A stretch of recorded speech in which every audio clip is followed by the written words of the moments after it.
আসসালামু আলাইকুম ওয়া রাহমাতুল্লাহি ওয়া বারাকাতুহু। সমস্ত প্রশংসা আল্লাহর জন্য, যার হাতে সকল কল্যাণ, যিনি কল্যাণের মাধ্যমে অনুগ্রহ করেছেন এবং অকল্যাণ ও মন্দ কাজ থেকে রক্ষা করেন। আমি সেই মহান সত্তার প্রশংসা করি এবং তার সেই সকল নেয়ামতের জন্য কৃতজ্ঞতা প্রকাশ করি যা আমরা জানি এবং যা আমরা জানি না। আমাদের রব ছাড়া কেউই সৎ কাজে সাহায্য করতে পারে না এবং তিনি ব্যতীত অন্য কেউ অকল্যাণ থেকে রক্ষা করতে পারে না। আল্লাহ বরকতময়, তিনি জমিন ও আসমানের রব। আমি সাক্ষ্য দিচ্ছি যে আল্লাহ ছাড়া সত্য কোনো ইলাহ নেই, তিনি এক, তার কোনো শরীক নেই। আমি আরো সাক্ষ্য দিচ্ছি যে আমাদের নবী ও নেতা মুহাম্মদ তার বান্দা ও রাসূল, যিনি মুজিজা দ্বারা সাহায্য প্রাপ্ত। হে আল্লাহ, আপনার বান্দা ও রাসূল মুহাম্মদের উপর সালাত সালাম ও বরকত নাজিল করুন এবং তার পরিবারবর্গ ও সাহাবীদের উপরও যারা সৎ কাজে অগ্রগামী ছিলেন। আর তার উপর যেসব শাস্তি, অকল্যাণ ও অপছন্দনীয় জিনিস আপতিত হয় এবং সে যেসব বঞ্চিত হয় তা আল্লাহর ইবাদত পরিত্যাগ এবং সৃষ্টির উপকারে অবহেলা করার পরিমাণ অনুযায়ী হয়ে থাকে।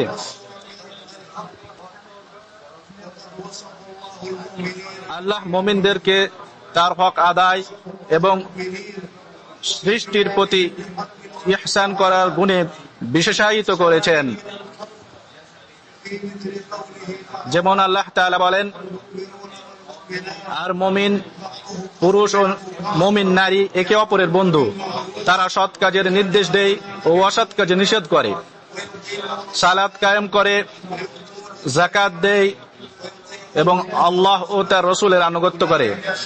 তারাই যাদেরকে আল্লাহ অচিরেই দয়া করবেন, নিশ্চয় আল্লাহ পরাক্রমশালী প্রজ্ঞাময়। আর যারা জান্নাতের সর্বোচ্চ স্তরে থাকবে সে সকল মুহসিনদের বর্ণনা দিয়ে আল্লাহ তাআলা বলেন, আর যারা জান্নাতের সর্বোচ্চ স্তরে থাকবে সে সকল মুহসিনদের বর্ণনা দিয়ে আল্লাহ তাআলা বলেন, তারা রাতের সামান্য অংশই অতিবাহিত করত নিদ্রায়, আর রাতের শেষ পরে তারা ক্ষমা প্রার্থনা করত, আর তাদের ধন সম্পদে রয়েছে ভিক্ষুক ও বঞ্চিতদের হক। তিনি আরো বলেন, যারা সচ্ছল ও অসচ্ছল অবস্থায় ব্যয় করে, যারা ক্রোধ সংবরণকারী এবং মানুষের প্রতি ক্ষমাশীল, আর আল্লাহ মুহসিনদেরকে ভালোবাসেন।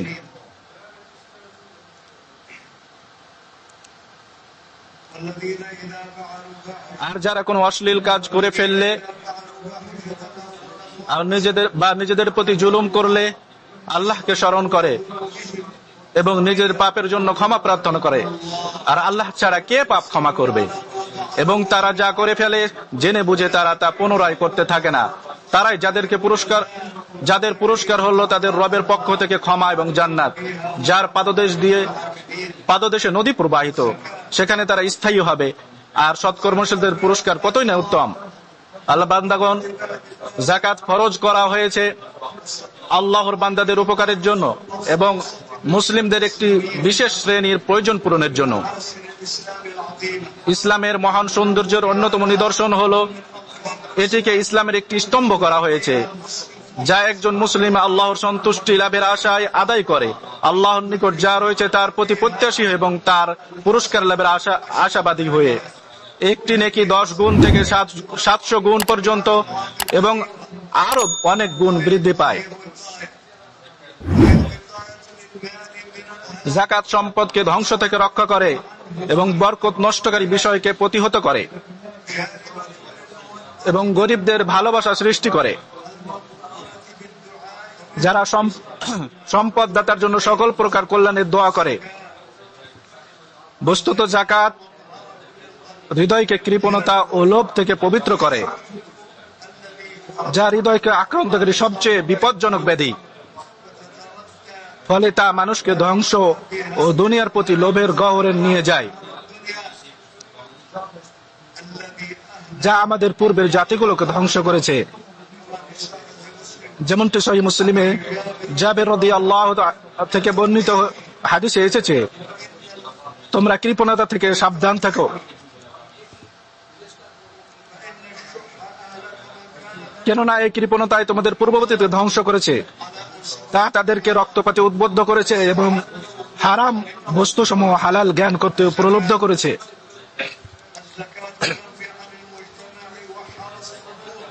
যাকাত সমাজ থেকে হৃদয়ের হিংসা, বিদ্বেষ ও প্রতিহিংসা দূর করে এবং তা সমাজে দয়া, দায়িত্ববোধ, পারস্পরিক সহায়তা ও ভালোবাসা ছড়িয়ে দেয়।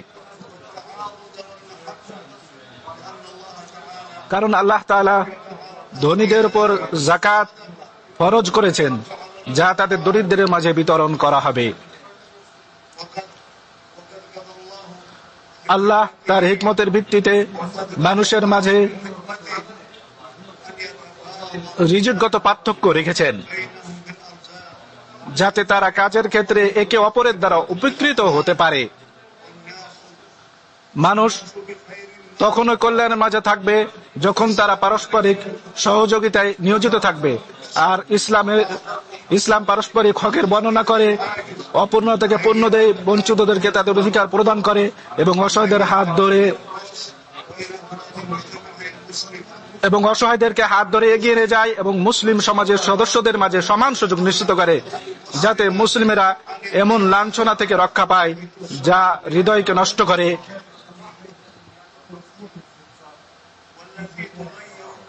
এবং চরিত্রকে বিকৃত করে।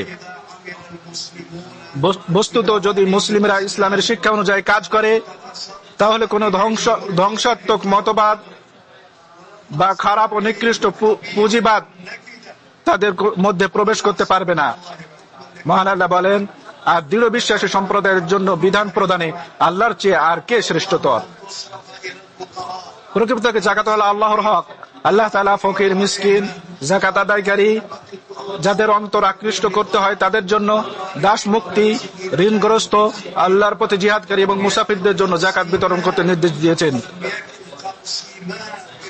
ইসলাম যাকাত বন্টনের দায়িত্ব কারো উপর ন্যস্ত করেনি, আর তা পিতামাতা, সন্তান বা যাদের ভরণ পোষণের দায়িত্ব আপনার, তাদেরকে দেওয়া যাবে না।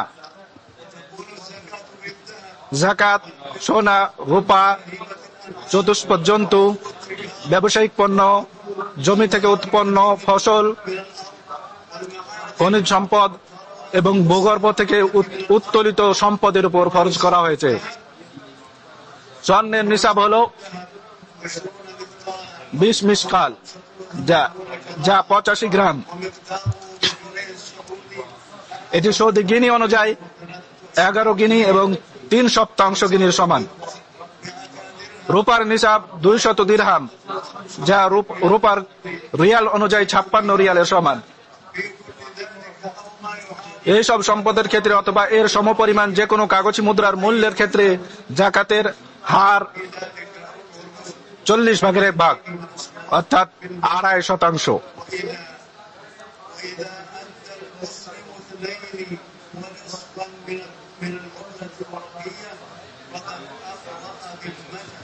যখন মুসলিম তার 2.5% যাকাত আদায় করবে অর্থের, তখন সে তার দায়িত্ব পালন করলো। উটের নিসাব 5টি, এতে একটি ছাগল যাকাত দিতে হয়। গরুর নিসাব 30টি, এতে একটি তাবি বা তাবিয়া দিতে হয়। ছাগল ও ভেড়ার নিসাব 40টি, এতে একটি ছাগল দিতে হয়। তারপর সংখ্যার বৃদ্ধির সঙ্গে সঙ্গে যাকাতের পরিমাণ বাড়বে। যেমন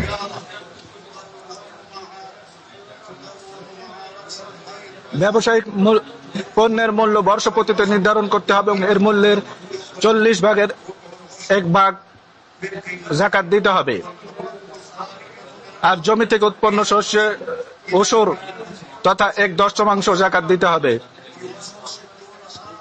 যদি তা নিসাব পরিমাণ হয়।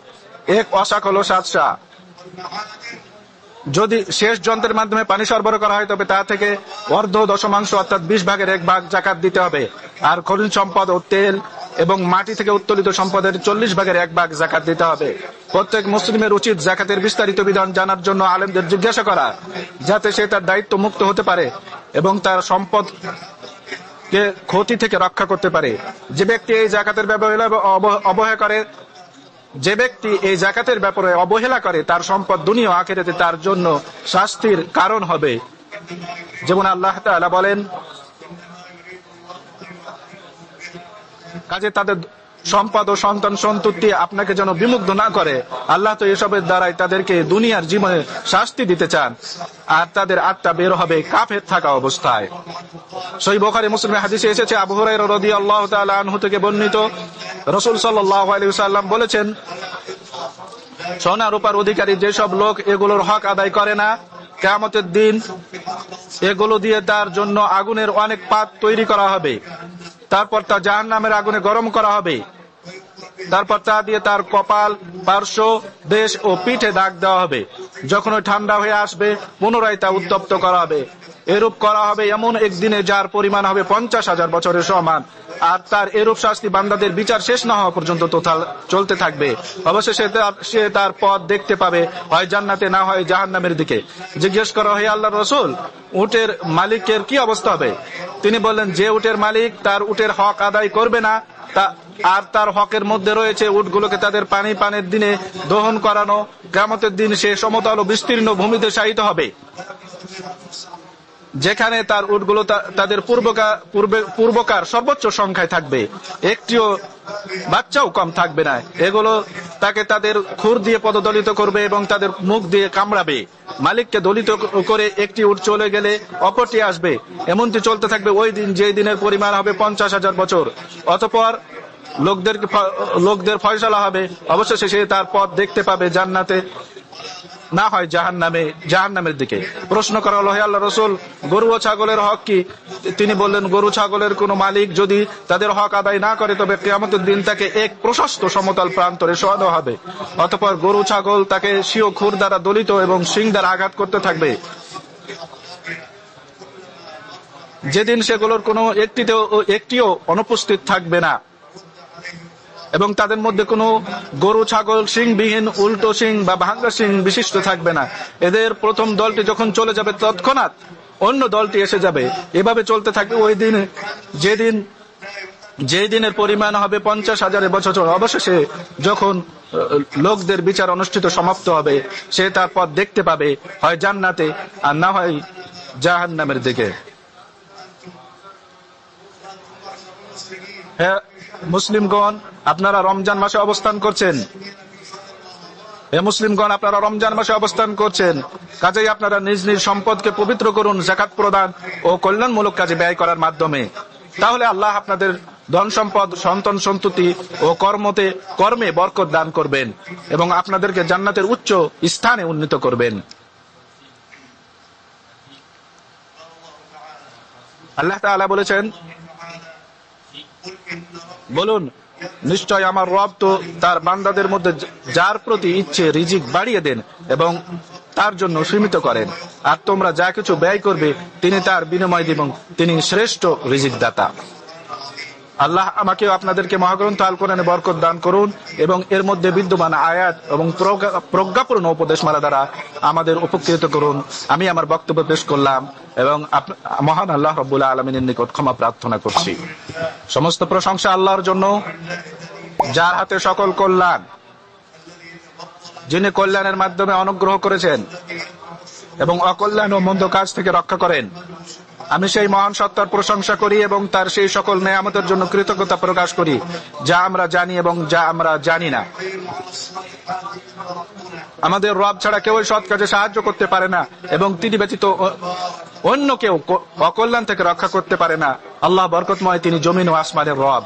আমি সাক্ষ্য দিচ্ছি যে আল্লাহ ছাড়া সত্য কোনো ইলাহ নেই, তিনি এক, তার কোনো শরীক নেই। আমি আরো সাক্ষ্য দিচ্ছি যে আমাদের নবী ও নেতা মুহাম্মদ তার বান্দা ও রাসূল, যিনি মুজিজা দ্বারা সাহায্য প্রাপ্ত। হে আল্লাহ, আপনার বান্দা ও রাসূল মুহাম্মদের উপর সালাত সালাম ও বরকত নাজিল করুন এবং তার পরিবারবর্গ ও সাহাবীদের উপরও যারা সৎ কাজে অগ্রগামী ছিলেন। অতঃপর হে মুমিনগণ, আপনারা যথাযথভাবে আল্লাহর তাকওয়া অবলম্বন করুন এবং তার মহান দিনকে দৃঢ়ভাবে ধারণ করুন ও তার সরল পথকে মজবুতভাবে আঁকড়ে ধরুন। হে মুসলিমগণ, আপনারা বর্তমানে সৎ কাজ, দয়া, কল্যাণকর কাজে প্রতিযোগিতা, অনুগ্রহ ও বরকতের মাসে রয়েছেন। কাজেই আপনারা আপনাদের আমলগুলোকে একমাত্র আল্লাহর জন্য খালেস করুন, যার নিকট কোনো বিষয় গোপন থাকে না।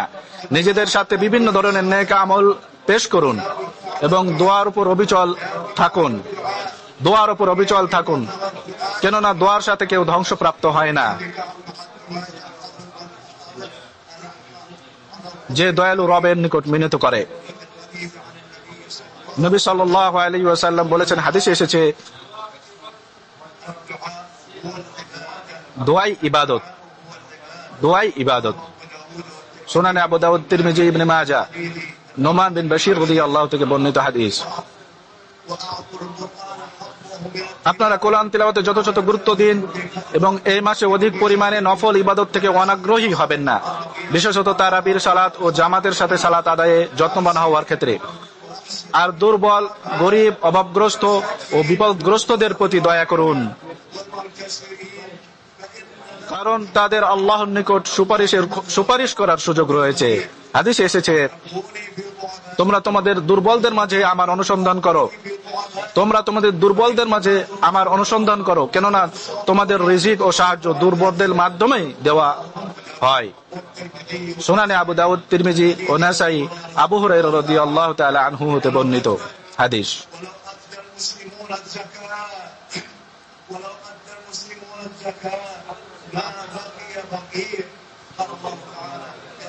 মুসলিমরা যদি যাকাত আদায় করতো তাহলে কোনো দরিদ্র অবশিষ্ট থাকতো না। মহান আল্লাহ বলেন, হে মুমিনগণ, তোমরা রুকু করো, সিজদা করো এবং তোমাদের রবের ইবাদত করো ও সৎ কাজ করো, যাতে তোমরা সফল কাম হতে পারো। হে আল্লাহ, আপনি মুহাম্মদ ও তার পরিবারের উপর রহমত বর্ষণ করুন, যেমন ভাবে ইব্রাহিম ও তার পরিবারবর্গের উপর রহমত বর্ষণ করেছেন। নিশ্চয় আপনি প্রশংসিত, মহিমান্বিত। হে আল্লাহ, আপনি মুহাম্মদ ও তার বংশধরদের উপর তেমনি বরকত দান করুন, যেমনি আপনি বরকত দান করেছেন ইব্রাহিম ও তার বংশধরদের উপর। নিশ্চয় আপনি প্রশংসিত, মহিমান্বিত। আর অগণিত সালাম বর্ষণ করুন। হে আল্লাহ, আপনি সাহাবীদের প্রতি সন্তুষ্ট হয়ে যান। হে আল্লাহ, আপনি খোলাফায়ে রাশিদিন আবু বকর, ওমর ও ওসমান ও আলী রাদিয়াল্লাহু আনহুমের উপর সন্তুষ্ট হয়ে যান। হে আল্লাহ, আপনি ইসলাম মুসলিমদের সম্মানিত করুন, কুফর কাফেরদের অপদস্থ করুন এবং ইসলামের শত্রুদের ধ্বংস করুন। হে আল্লাহ, আপনার দ্বীন, কিতাব ও নবীর সুন্নাতকে বিজয়ী করুন। হে শক্তিধর, প্রতাপশালী, হে আল্লাহ, আমাদের সকল বিষয়ে সুন্দর পরিণতি দান করুন। হে আল্লাহ, আমাদের মৃতদের ও সকল মুসলিম মৃতদেরকে ক্ষমা করুন। হে আল্লাহ, আমাদের অসুস্থ ও সকল মুসলিম রোগীদেরকে সুস্থ করুন আপনার বিশেষ দয়ায়, হে পরম দয়াময়। হে আল্লাহ, আমাদেরকেও আমাদের সন্তানদেরকে ইবলিস, তার বংশধর ওর সহযোগীদের থেকে রক্ষা করুন। হে আল্লাহ, সমস্ত মুসলিমদেরকে বিতাড়িত শয়তান থেকে রক্ষা করুন।